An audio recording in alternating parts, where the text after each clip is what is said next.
14ஆம் தேதி அதிகாலை உக்ரைனோட நேரப்படி மொத்தம் 145 ட்ரோன்கள், அது கூட 20க்கும் மேற்பட்ட மிசைல்கள், பெலிஸ்டிக் மிசைல்கள் 23 அது போல சொல்றாங்க. நம்ம சொன்ன மாதிரி ஒடசா பகுதி இது போல பல பகுதியிலையும் குறி வச்சு தாக்குதல் பண்ணிக்கிறாங்க. மேசிவான ஒரு ஸ்ட்ரைக் அப்படின்னு கூட சொல்லலாம். பேச்சுவார்த்தைக்கு ஒரு நாளைக்கு முன்னாடி இது போல பலத்த தாக்குதல்கள் நடந்திருக்கு. அது மட்டும் இல்லாம சுமி பகுதியில தாக்குதல் நடந்திருக்கு. மக்களை இவாக்குவேட் பண்ணும்போது தாக்குதல் பண்ணிட்டாங்க அப்படிங்கிற சொல்றாங்க. மேபி ஆயுதங்களை கொண்டு வந்துட்டு அங்க இருக்கக்கூடிய நபர்களுக்கு கொடுத்துட்டு அங்க இருக்கக்கூடிய செவிலியன் அப்படிங்கிறத சொல்லலாம். என்ன எதுவா வேணாலும் இருக்கலாம். ஸோ அப்படி கூட்டிட்டு போகும்போது அந்த இடத்துல தாக்குதல் நடந்திருக்கு அப்படின்ற கேள்விகள் வருது. ரஷ்ய தரப்பு வந்து எல்லாமே மிலிட்டரி செய்தாங்க அப்படிங்கிற சொல்றாங்க. ஏன்னா அங்கிருந்து தான் இந்த கர்ஸ்க் பகுதி, பிரியான்ஸ்க் பகுதி, பெல்கிராடு பகுதியெல்லாம் சொரிகிறாங்க. ஸோ அதனால பதில் தாக்குதல்கள் இருக்கு அப்படிங்கிற சொல்றாங்க. இன்னொன்னு, சிவிலியன்ஸ் வந்து ரஷ்யாக்குள்ள ஊடுருவி வந்து சிவிலியன்ஸை பிடிச்சிட்டு போனாங்க இல்லையா?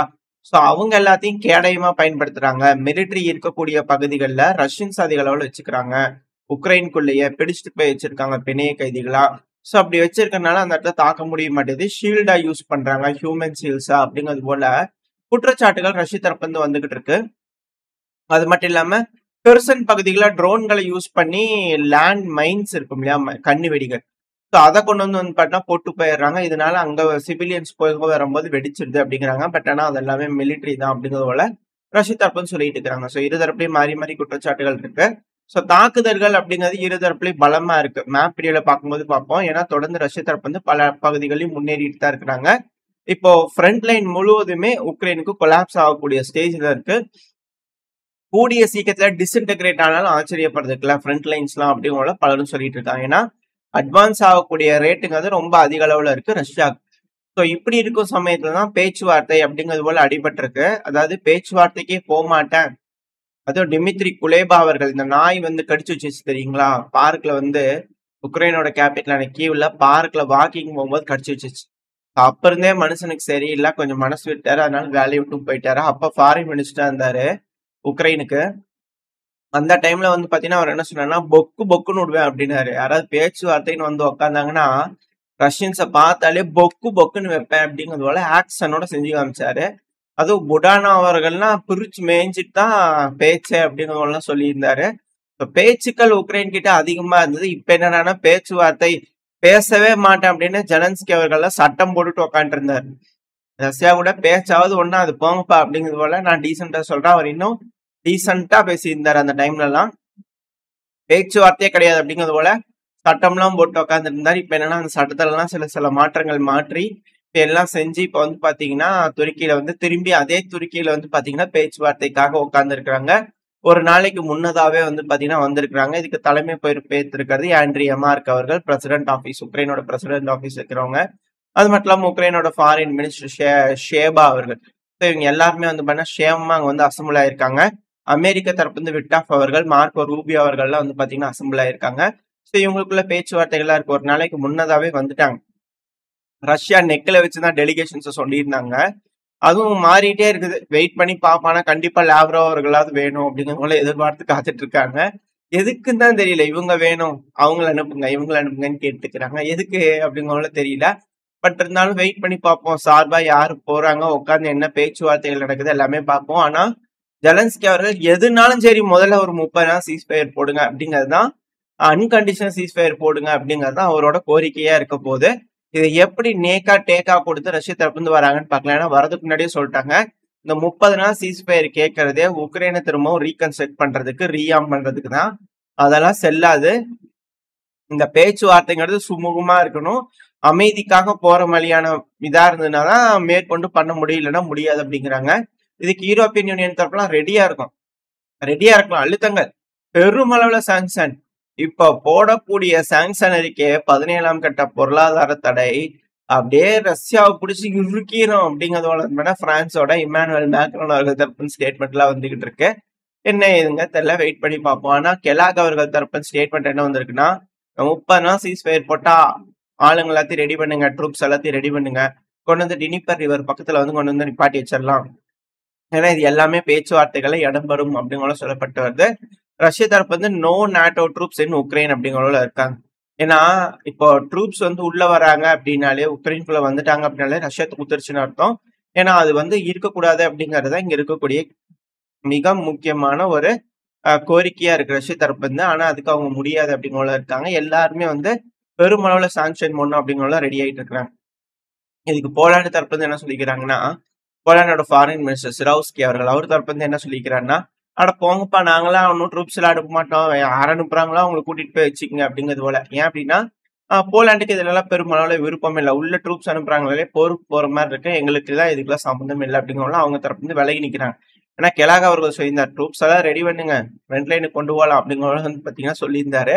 அதுக்கு போலாண்டு தரப்பு வந்து மறுப்பு தெரிவிச்சுக்கிறாங்க. இது மட்டும் இல்லாம எஸ்தோனியா ஒத்த கொத்த வா என் கூட சண்டைக்கு வா அப்படிங்கிறது போல வம்படையா வம்பெழுத்துட்டு இருக்கிறாங்க ரஷ்யாவை. அதாவது ஆல்ரெடி ஒரு கண்டெய்னர் கார்கோ வந்து பாத்தீங்கன்னா புடிச்சிட்டு போயிட்டாங்க கொஞ்சம் அசந்து இருக்கும் போது.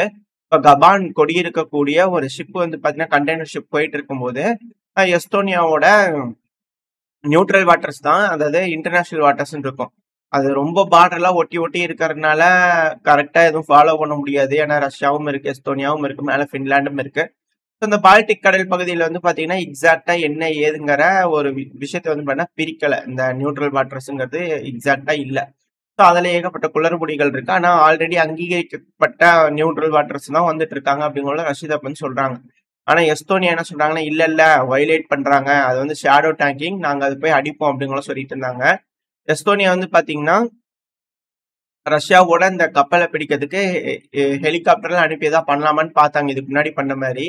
உடனே ரஷ்யா Su-35 வந்து பாத்தீங்கன்னா ஸ்கிராம்பிள் பண்ணி உடனே தெரிச்சு ஓடி போயிட்டாங்க. ஸோ இது போல வீடியோ பதிவுகள்லாம் வர்றதுனால, அதாவது எஸ்தோனியாங்கிறது இதுக்கு முன்னாடி நல்ல நாடா இருந்தது.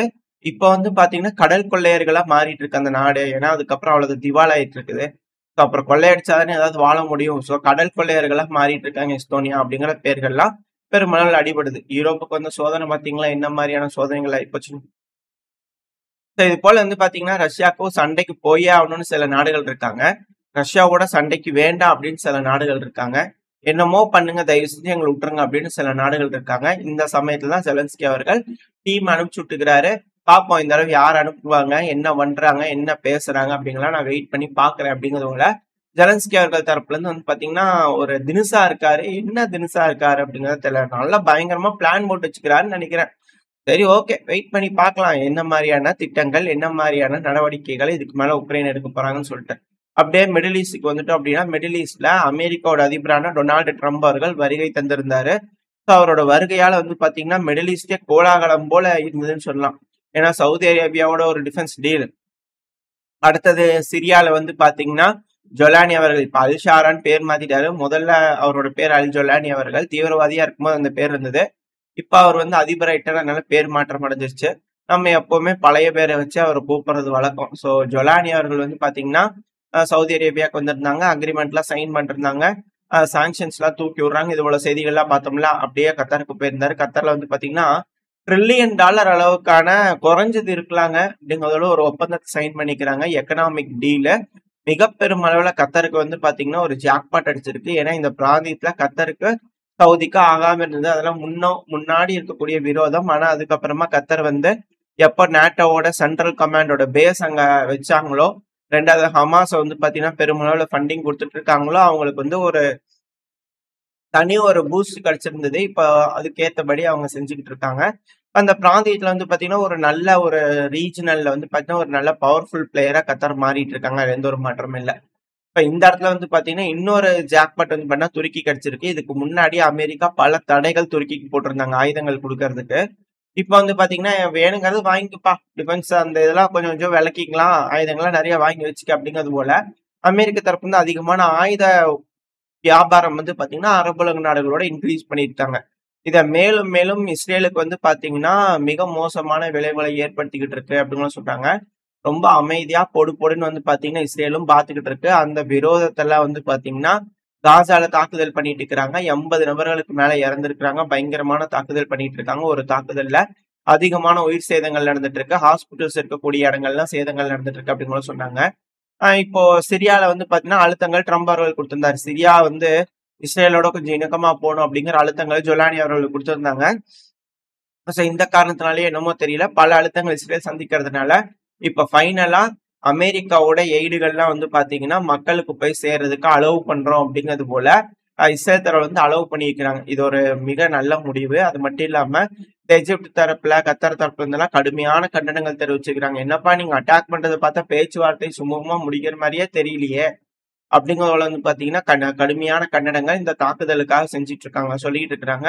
இப்ப இஸ்ரேல் தாக்குதல நிறுத்தப் போறாங்களா? இல்ல என்ன நடக்க போகுது அப்படிங்கிறத பார்த்துடலாம். அப்படியே நம்ம சைடு வந்துட்டோம் அப்படின்னா, பாகிஸ்தான்ல மிக பெரும் பஞ்சாயத்துகள் வெடிச்சுக்கிட்டு இருக்கு. இப்ப பலுச்சிஸ்தான் வந்து பார்த்தீங்கன்னா, தனிநாடு வேணும் அப்படிங்கிறது போல அவங்க லீடர் வந்து இண்டிபெண்டன்ஸ டிக்ளேர் பண்ணிக்கிறாங்க. யுஎன்ல வந்து பீஸ் கீப்பிங் ஃபோர்ஸ டிப்ளாய் பண்ணுங்க. எங்களுக்கு அங்கீகாரம் வேணும். இந்தியா எங்கள அங்கீகாரம் பண்ணுங்க. எங்களுக்கு ஒரு எம்பசி ஓப்பன் பண்ணணும். அப்படிங்கிற பல கோரிக்கைகள் வச்சிருக்கிறாங்க. நம்ம அரசாங்கம் எப்படி முடிவெடுத்து இதுல காய் நகர்வுகள் செய்ய போறாங்க. என்ன நடக்க போகுது? ஏது நடக்க போகுதுன்றலாம் வெயிட் பண்ணி பார்த்துடலாம். ஓரளவுக்கான தகவல்கள் இந்த பதிவுல பார்த்திருப்போம்னு நினைக்கிறேன். இதோட இந்த பதிவு நான் முடிச்சுக்கலாம். இந்த பதிவு எப்படி இருந்துச்சு? உங்களுக்கு பிடிச்சிருக்கா? பிடிச்சுனா லைக் பண்ணிட்டு உங்க ஃப்ரெண்ட்ஸ் நம்மளோட ஷேர் பண்ணிக்கோங்க. அது கூடவே மறக்காம இந்த பதிவு பத்தின கருத்துக்களை கமெண்ட் செக்ஷன்ல சொல்லுங்க. இந்த பதிவு நல்லா இருக்கும்னு நம்பிக்கையில அடுத்த பேர் சந்திக்கிறேன். அது வரைக்கும் ஸ்டே சேஃப். பை.